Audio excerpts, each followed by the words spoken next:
제 이름은 혜진입니다. 아마도 당신은 자신의 삶을 잘 알고 있다고 생각할지도 모릅니다. 하지만 모든 것이 통제에서 벗어나는 순간이 오기 전까지는 말이죠.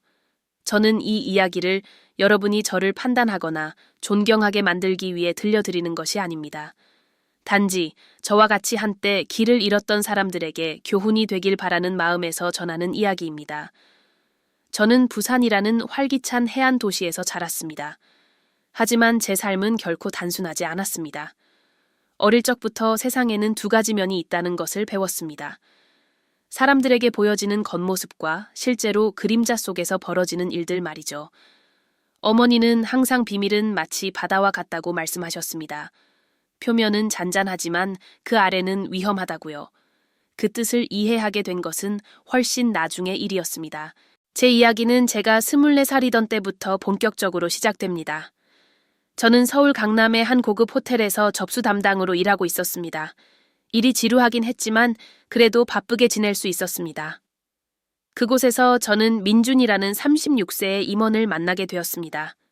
그는 제가 꿈꿔왔던 모든 것을 갖춘 사람처럼 보였습니다. 매력적이고 성공적이며 상대를 특별하게 만드는 법을 아는 사람이었죠. 처음에 민준은 단순히 예의 바른 손님으로 보였습니다. 그는 관대한 팁을 주고 작은 행동에도 고마움을 표현하는 그런 사람이었죠. 하지만 몇 주가 지나면서 그의 호텔 방문이 점점 더 잦아졌습니다. 그는 항상 저를 접수 담당자로 요청하며 제 목소리가 스트레스 받은 하루를 끝내는데 편안함을 준다고 말하곤 했습니다. 그것은 칭찬이었지만 저는 그와 얽히지 말아야 한다는 것을 알고 있었습니다. 하지만 그런 일들이 어떻게 일어나는지 아시죠? 처음에는 칭찬으로 시작합니다. 그 다음에는 작은 제스처들이 따라옵니다.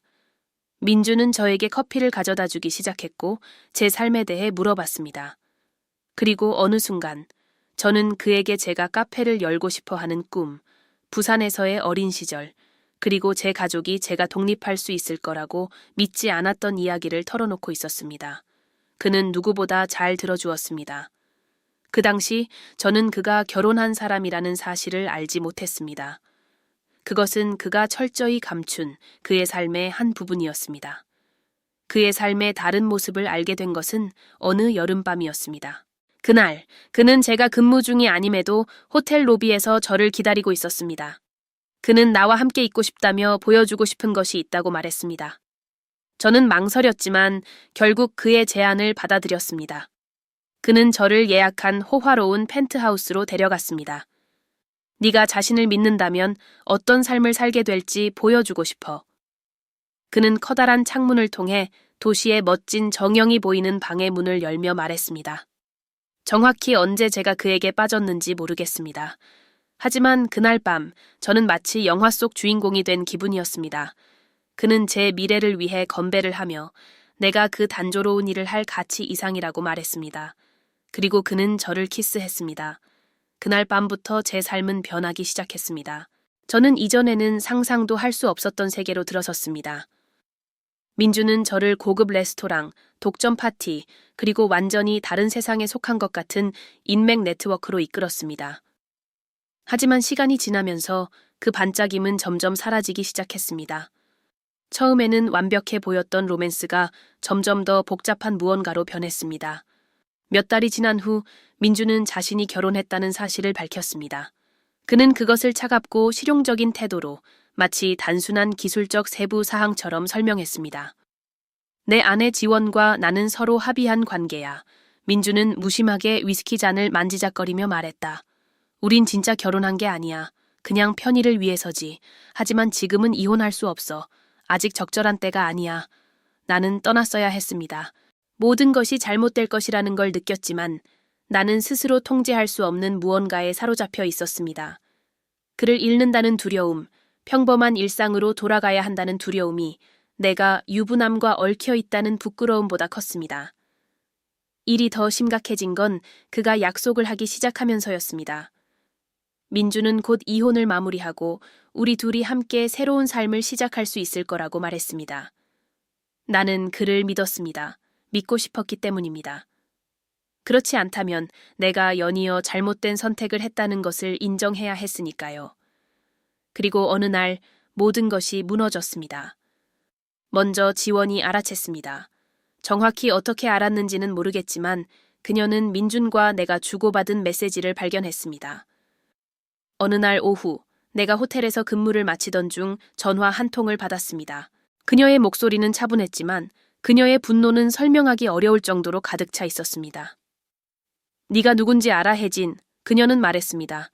그리고 네가 내 남편에게 무슨 짓을 하고 있는지도 알아. 나는 얼어붙었습니다. 그녀는 나에게 모든 것을 끝내거나 그에 따른 결과를 감수하라는 최후 통첩을 했습니다. 민주는 그녀가 나에게 연락했다는 사실을 알았을 때 분노했습니다. 그는 그녀를 통제할 수 있다며 지원이 아무것도 할 용기가 없다고 주장했습니다. 하지만 나는 그것이 단지 시작일 뿐이라는 것을 알고 있었습니다. 몇 주 후 나는 이상한 것들을 알아차리기 시작했습니다. 누군가가 나를 따라다니고 있었습니다. 처음에는 내 아파트 근처에 주차된 검은색 자동차였고 그 다음에는 내가 자주 가는 장소에 나타나는 낯선 사람들이었습니다. 오래지 않아 지원이 장난이 아니라는 것을 깨달았습니다. 어느 날 밤 집에 돌아왔을 때 내 아파트 문이 살짝 열려 있는 것을 발견했습니다. 심장이 두근거리기 시작했습니다. 들어가기 전 망설였지만 용기를 내어 들어갔을 때 모든 것이 뒤집혀 있었습니다. 내 휴대폰에 저장되어 있다고 믿었던 민준과 나의 사진이 인쇄되어 바닥에 흩어져 있었습니다. 벽에는 짧은 쪽지가 붙어 있었습니다. 내 인생에서 사라지라고 경고했어. 마지막 기회야.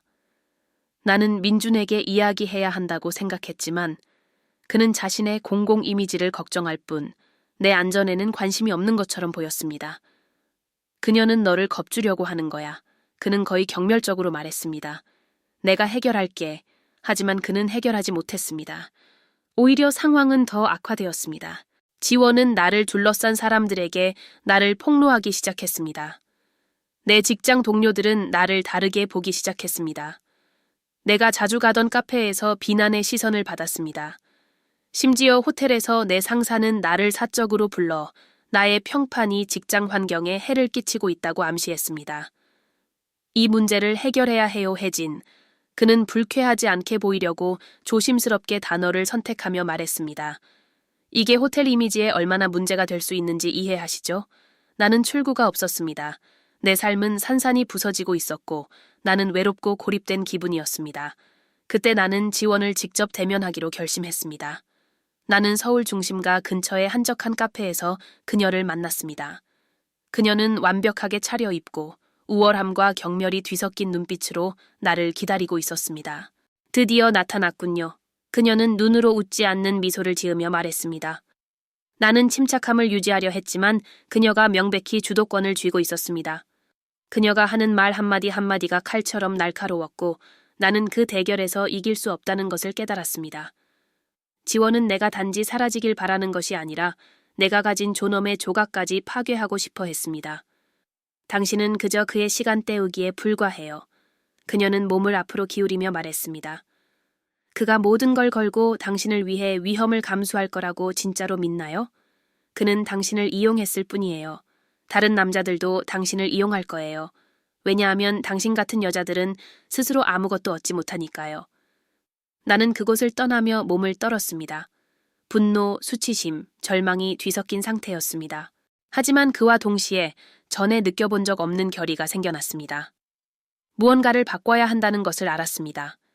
단지 어떻게 해야 할지 몰랐을 뿐입니다. 지원과의 만남 이후의 날들은 내 인생에서 가장 고통스러운 시간이었습니다. 그녀는 나의 모든 방어를 벗겨내어 세상에 노출시킨 것 같았습니다. 나는 그에 맞서 싸우는 방법을 몰랐습니다. 하지만 동시에 내 안에서 무언가가 서서히 변하기 시작했습니다.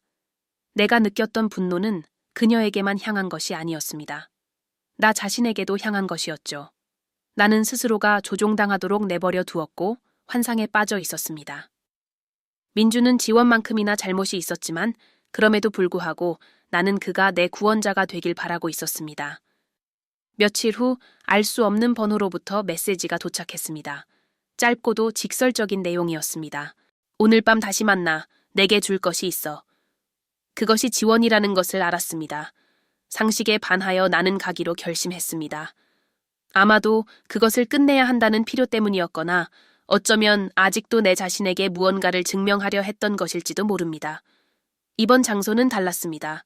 이태원의 한 고급 레스토랑으로 프라이버시가 보장되는 곳으로 알려져 있었습니다. 내가 들어갔을 때 지원은 이미 와인잔을 손에 들고 앉아 있었습니다. 잘 왔군요. 그녀는 냉소적인 미소를 지으며 내 앞 의자를 가리켰습니다. 나는 앉으며 평정을 유지하려 했지만 심장은 빠르게 뛰고 있었습니다. 내가 무언가를 말하기도 전에 그녀는 봉투를 테이블 위에 올려놓았습니다.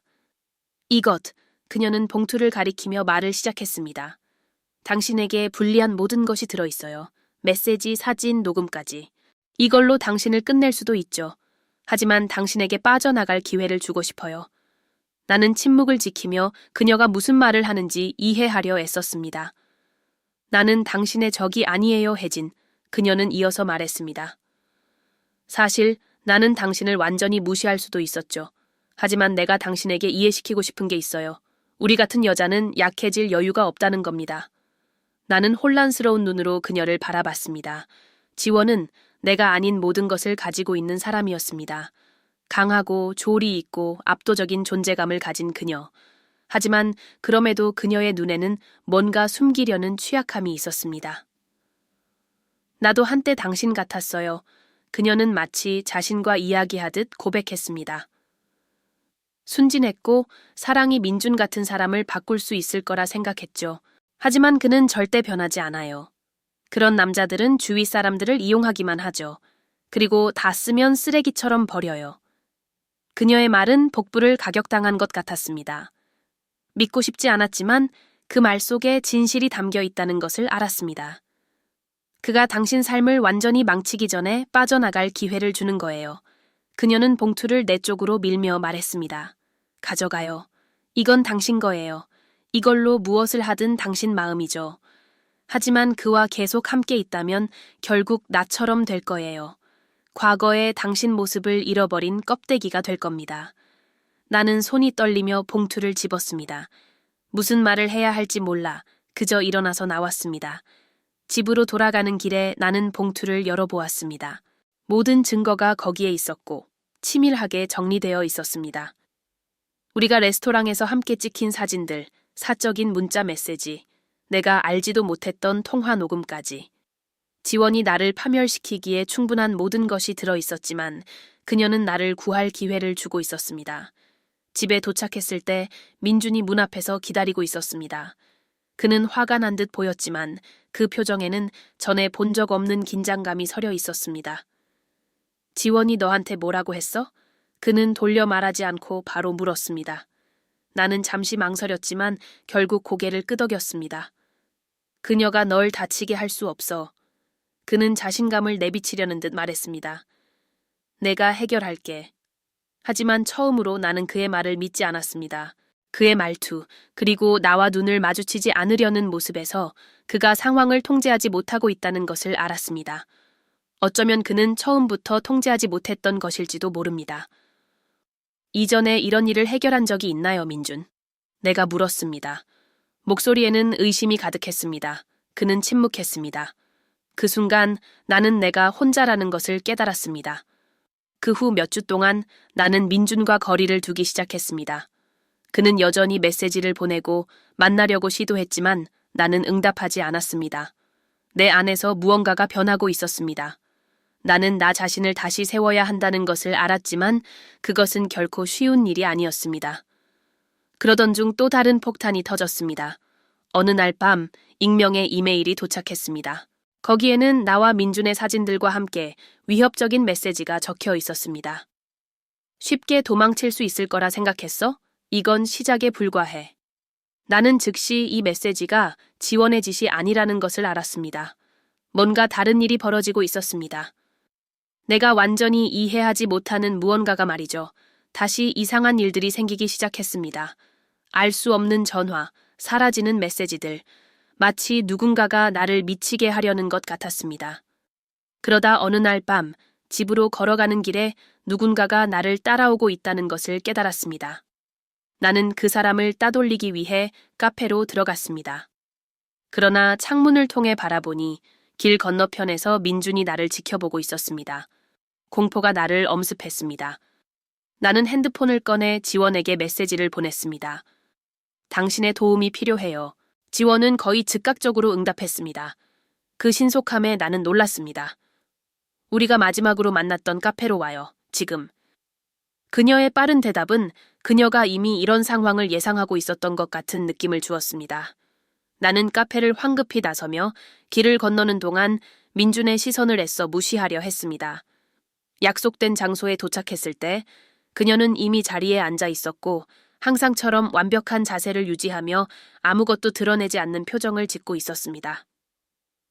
당신 꽤 불안해 보이네요. 그녀는 나를 똑바로 쳐다보지도 않은 채 말했습니다. 민준이 나를 따라다니고 있어요. 나는 숨을 몰아쉬며 그녀 앞에 앉았습니다. 누군가가 우리 사진과 함께 이메일을 보냈어요. 이대로는 안 돼요. 그녀는 고개를 기울이며 나를 평가하듯 바라보았습니다. 마치 내가 그녀의 도움을 받을 자격이 있는지 판단하는 것처럼요. 내가 그가 변하지 않을 거라고 경고했죠. 그녀는 마침내 말하며 우아하게 다리를 꼬았습니다. 하지만 당신은 듣지 않았던 것 같군요. 그것만이 문제가 아니에요. 나는 계속했습니다. 다른 누군가가 있어요. 나는 항상 누군가가 나를 지켜보고 있는 것처럼 느껴요. 그리고 이제 민준이 이상하게 행동해요. 마치 나보다 뭔가를 더 알고 있는 것처럼요. 지원은 깊은 숨을 들이쉬며 얼마나 말해야 할지 고민하는 듯 보였습니다. 민준은 위험한 남자예요, 혜진. 그녀는 마침내 침묵을 깨고 말했습니다. 당신에게 경고하려 했지만 아마도 당신이 직접 봐야 했나 봐요. 그가 과거가 있다는 건 알고 있나요? 소름이 등줄기를 타고 올라갔습니다. 과거요? 그에게는 일정한 패턴이 있어요. 그녀가 설명했습니다. 당신이 처음이 아니에요. 그에게 기회가 주어진다면 마지막도 아니겠죠. 하지만 다른 여자들은 글쎄요, 그를 마주할 용기가 없었어요. 내 손은 땀으로 젖어 있었지만 나는 시선을 그녀에게 고정했습니다. 증거가 필요해요. 내가 말했습니다. 그가 나에게 이런 짓을 한다면 다른 여자들에게도 그랬겠죠. 내가 무엇을 상대하고 있는지 알아야 해요. 지원은 차갑고 거의 비웃는 듯한 낮은 웃음을 터뜨렸습니다. 당신이 그를 상대하려고 한다고요? 행운을 빌어요.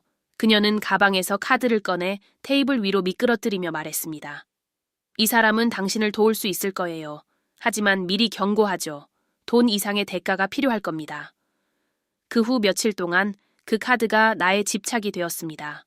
그것은 강대호라는 사설 탐정의 카드였고 지원은 그가 믿을 만하다고 보장했습니다. 나는 망설이며 그에게 연락했지만 전화 너머로 들려오는 그의 단호하고 전문적인 목소리를 듣고 희망의 빛을 느꼈습니다. 우리는 마포구의 작은 사무실에서 만났습니다. 강남의 화려함과 내가 익숙한 환경과는 거리가 멀었습니다. 대호는 직설적이고 효율적이었으며 질문은 간결했고 낡은 노트에 꼼꼼히 메모를 했습니다. 그가 전에 이런 일을 했는지 알고 싶어 하는군요. 대호가 내 말을 되짚으며 말했다. 맞아요. 내가 확인했습니다. 그리고 그가 나를 더 해치려고 하면 그에 맞설 수 있는 무언가가 필요해요. 대호는 고개를 끄덕였지만 그의 표정은 한층 더 심각해졌습니다. 조사해볼 수는 있어요. 그가 말했다. 하지만 당신이 발견하게 될 진실을 받아들일 준비가 되어 있어야 합니다. 어떤 진실은 듣기 쉽지 않거든요. 대호가 그의 일을 진행하는 동안 내 삶은 계속해서 무너져 내렸습니다. 익명의 메시지는 더욱 빈번해졌고 민주는 내가 자주 가는 장소에 불쑥 나타나기 시작했습니다. 그는 나와 대화를 시도하지 않았습니다. 그저 나를 바라보기만 했습니다. 마치 사냥감의 적절한 순간을 기다리는 포식자처럼. 나는 더 이상 누구를 믿어야 할지 알 수 없었습니다. 처음에는 내 편처럼 보였던 지원조차도 이제는 나와 멀어지고 내가 겪는 일들에 거의 무관심한 태도를 보이는 것 같았습니다.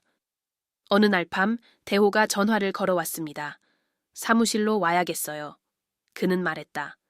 당신이 직접 봐야 할 걸 발견했습니다. 내 심장이 요동쳤습니다.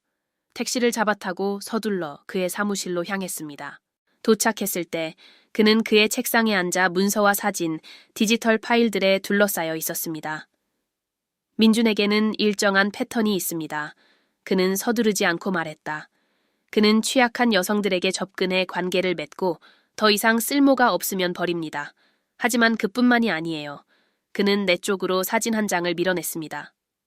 처음에는 내가 알지 못했던 여성의 사진이었지만 아래에 적힌 그녀의 이름을 보고 내 위장이 뒤틀렸습니다.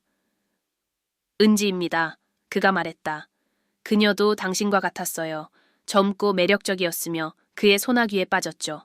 하지만 그녀에게 일어난 일은 행복한 결말이 아니었어요. 대호는 은지가 민준과 관계를 시작한 몇 달 후 사라졌다고 설명했습니다. 민준이 관련되었다는 의혹이 있었지만 명확한 증거는 없었습니다. 사건은 종결되었고 그녀의 가족은 여전히 답을 찾고 있었습니다. 그가 그녀에게 무슨 짓을 했다는 건가요? 내가 목소리를 떨며 물었습니다. 내가 그렇게 말하는 건 아닙니다. 그는 신중하게 대답했습니다. 하지만 당신이 무시할 수 없는 연결고리가 있어요. 나는 대호의 사무실을 나서며 충격에 빠졌습니다. 민주는 단순히 매력적이고 교활한 남자가 아니었습니다. 그는 훨씬 더 위험한 존재였습니다. 내가 무언가를 해야 한다는 것은 알았지만 그 진실을 홀로 마주할 수 있을지 확신이 서지 않았습니다. 집에 도착했을 때 내 휴대전화가 울렸습니다. 민준이었습니다. 우리 얘기 좀 해야겠어. 그의 목소리는 여태까지 들어본 적 없는 차가운 톤이었습니다. 지금. 나는 망설였지만 결국 동의했습니다. 그는 자신의 사무실에서 만나자고 고집했는데 그곳은 그가 모든 것을 장악할 수 있는 장소라는 것을 알고 있었습니다. 그 대화가 결정적일 것이라는 느낌이 들었지만 동시에 그것이 나에게 모든 것의 끝이 될 수도 있다는 생각도 들었습니다. 민준의 사무실로 가는 것은 실수라는 것을 알았지만 그 순간에는 다른 선택지가 없는 것 같았습니다. 나는 택시를 타고 그 주소로 향했습니다. 서울의 불빛이 비치는 거리를 지나며 내 마음은 질문과 두려움으로 소용돌이쳤습니다. 민준이 무언가를 알고 있다는 느낌이 강하게 들었습니다. 사무실에 도착했을 때 분위기가 이상했습니다. 건물은 평소보다 더 조용했고 민준의 층에 있는 조명은 약간 깜박이고 있었습니다. 나는 문을 열기 전에 깊이 숨을 들이마셨습니다. 그는 그곳에 앉아 있었습니다. 그의 책상 뒤에 자리한 채 해석할 수 없는 표정을 짓고 있었습니다.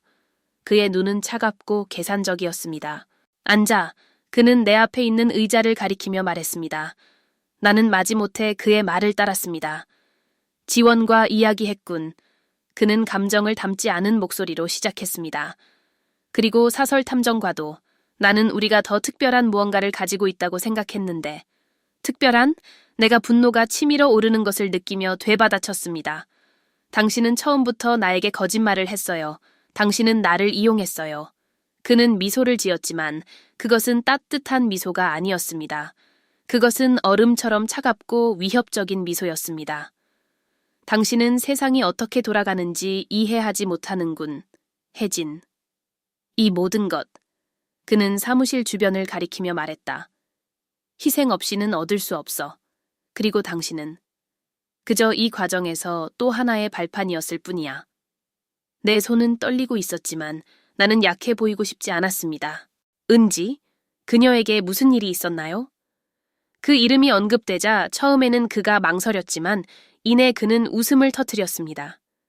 은지, 그는 이름을 반복하며 마치 오래된 친구를 떠올리는 듯 했다. 그녀도 규칙을 어길 수 있다고 생각했지. 그리고 그것이 그녀를 어디로 데려갔는지 봐. 그의 암시는 명확했고 내 심장은 미친 듯이 뛰기 시작했습니다. 나는 내가 위험에 처해 있다는 것을 직감했습니다. 당신은 절대로 이것에서 빠져나갈 수 없을 거예요. 나는 느끼는 것보다 더 자신감 있는 목소리로 말했다. 내게 증거가 있어요. 지원도 증거가 있어요. 그리고 나에게 무슨 일이 생기면 당신은 끝장날 겁니다. 잠시 동안 그의 완벽한 자제심에 균열이 보였습니다. 하지만 그는 곧 다시 평정을 되찾았습니다. 누가 당신 말을 믿을 것 같아? 그는 앞으로 몸을 기울이며 물었습니다. 나는 모든 것을 통제하고 있어.